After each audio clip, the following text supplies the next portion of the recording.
Thank you for being here tonight to honor my husband. He wrote a song for me. Welcome to Watch Mojo. And today we're looking at musical performances that might not immediately strike you as unsettling until you learn the whole story.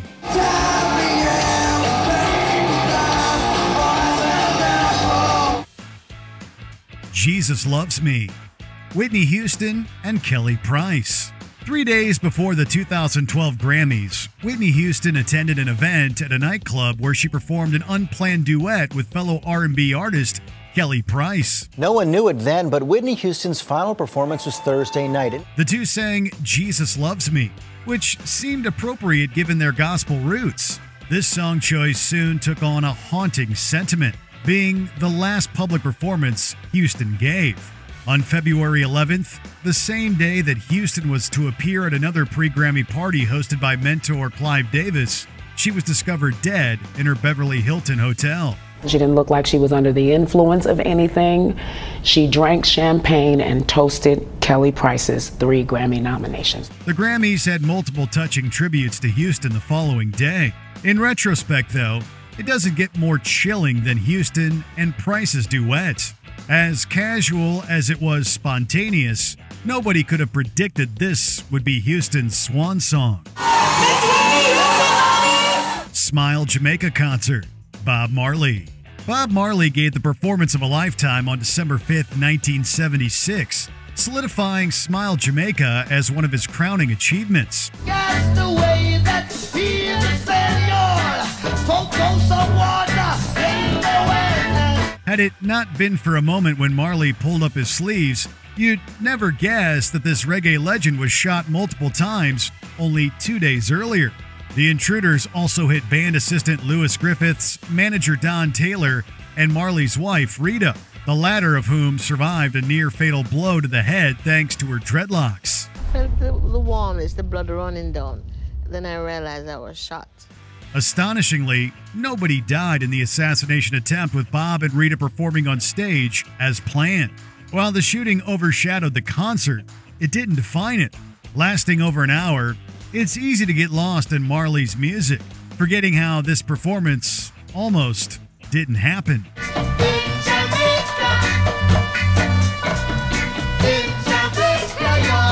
What a Wonderful World, Ava Cassidy.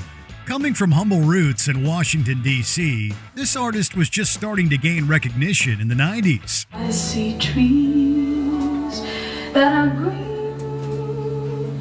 On September 17th, 1996, Ava Cassidy found herself surrounded by loved ones at the Georgetown music venue, The Bayou. Participating in a benefit concert, Cassidy concluded her set with one of her favorite songs, What a Wonderful World. I see friends shaking hands. The song itself has always been bittersweet, but it's devastating to learn that this was Cassidy's final public performance. The previous July, doctors found that cancer had spread throughout Cassidy's body, suspecting she had less than a year to live. I see trees that are green. Despite seeking treatment, the melanoma took its toll that November.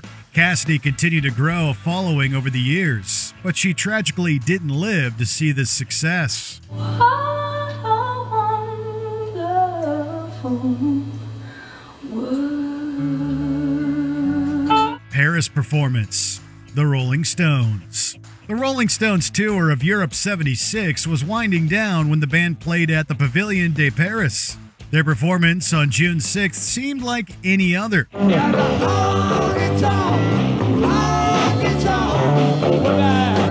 What the cheering crowd didn't realize was that guitarist Keith Richards was enduring every parent's worst nightmare. 10 weeks earlier, Richards and his partner Anita Pallenberg welcomed their third child into the world. On the day of this Paris performance, Richards received word that his son was gone. Richards initially kept the loss private, going on with the show.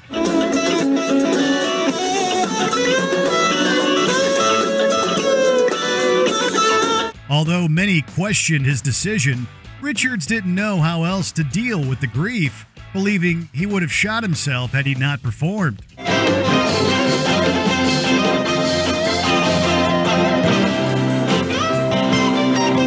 Not being there when his son passed would remain one of Richard's deepest regrets. There are worse things I could do. Vanessa Hudgens. Many considered Vanessa Hudgens the MVP of Grease Live, her rendition of There Are Worse Things I Could Do being a highlight. There are worse things I could do. Betty Rizzo put up a tough front, but behind her brave face is a well of sorrow. To an extent, Hudgens could relate during this vulnerable moment. A night before the live special, Hudgens lost her father to cancer. Like Rizzo, Hudgens showed great resilience during this difficult time, saying that her sadness and desire to honor her father would fuel her performance. I could stay home every night. Nowhere was this more apparent than during this emotional song. While it works beautifully within the context of Rizzo's character act, the audience is moved to tears knowing that Hudgens is doing everything in her power to keep it together. That's the worst thing I could do. Munich, Germany concert. Nirvana. For grunge fans, seeing Nirvana live was a one-in-a-lifetime opportunity. March 1st, 1994 would be the last opportunity, although nobody realized this at the time.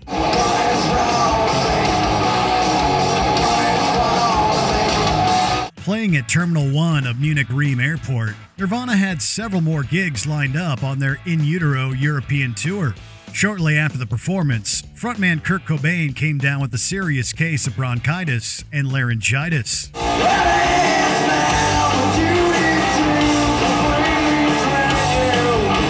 Cobain's history of substance use, coupled with severe depression, went into overdrive during this time.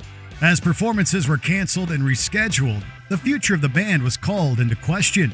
With the discovery of Cobain's body on April 8th, 3 days after enduring a self-inflicted gunshot wound, it became clear that the Munich performance would go down in history and notoriety.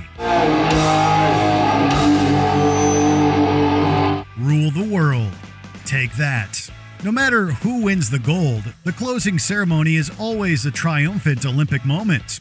For Take That member Gary Barlow, it was one of tragedy and recovery in 2012. You light the skies up above me. As the flame was extinguished at the London Summer Olympics, the English pop group performed Rule the World. The lively tune makes the audience feel like they can illuminate the sky. But this particular performance serves as a reminder of how suddenly a star can fade away. A week before the ceremony, Barlow and his wife, Dawn Andrews, lost their stillborn daughter. As devastated as they were, Barlow found the strength to perform alongside his bandmates, dressed in black with a phoenix in the backdrop. If you stay with me, girl. Equally inspirational and heartbreaking, the stars came out that night.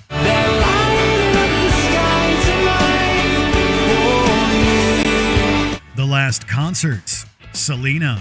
On February 26, 1995, the Queen of Tejano music performed before a sold-out crowd of more than 66,000 at the Houston Astrodome, setting a new attendance record.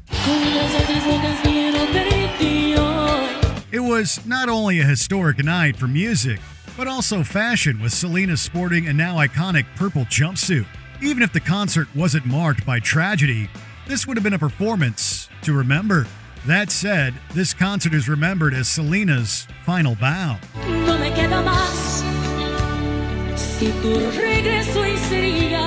The following month, she was murdered by the president of her fan club, Yolanda Saldivar. Several years later, Selena's last concert would be immortalized through a live album and DVD release.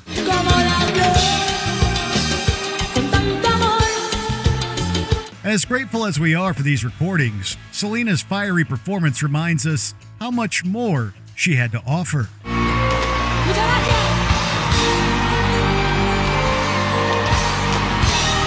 I'll Never Love Again, Lady Gaga. 2018's A Star Is Born delivers an emotional wallop as Lady Gaga's Ally pays tribute to her late love Jackson through the finale, I'll Never Love Again. Wish I could have said goodbye.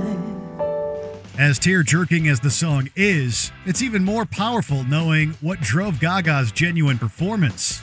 Before shooting, Gaga received word that Sonia Durham, a friend since childhood, was about to succumb to cancer. Don't wanna give my heart away. Gaga immediately left to be by Durham's side, but arrived 10 minutes too late. Director co-star Bradley Cooper was more than willing to postpone, but after talking with Durham's husband, I'll never love again. Gaga decided that returning to the set would be the best way to honor her friend. Ali might be singing for Jackson, but Gaga sang for Durham, saying she gave her a tragic gift. I would rather wait for you.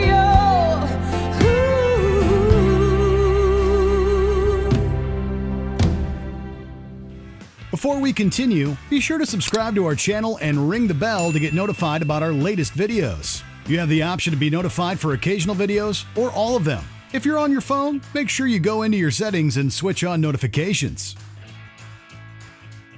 West of the Rockies Tour, Elton John. Thanksgiving 1974 saw two superstars collide as John Lennon joined Elton John at Madison Square Garden for a surprise performance. Trust me, darling, come on, listen to me. Come on, listen to me. Come on, listen. Little did anyone realize this would be among Lennon's last public appearances before his 1980 murder. Elton John also came close to death in 1975, announcing that he had taken 85 Valiums before jumping into his pool.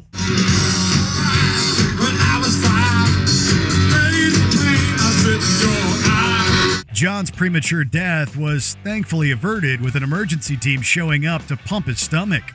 Despite feeling overworked to the point of nearly taking his life, John performed at Dodger Stadium 2 days later, saying, "I have a very strong constitution, and the show must go on." Fans were elated to see John, although few knew how fortunate the world was that he was still standing.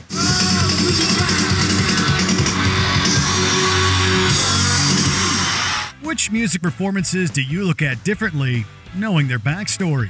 Share your thoughts in the comments.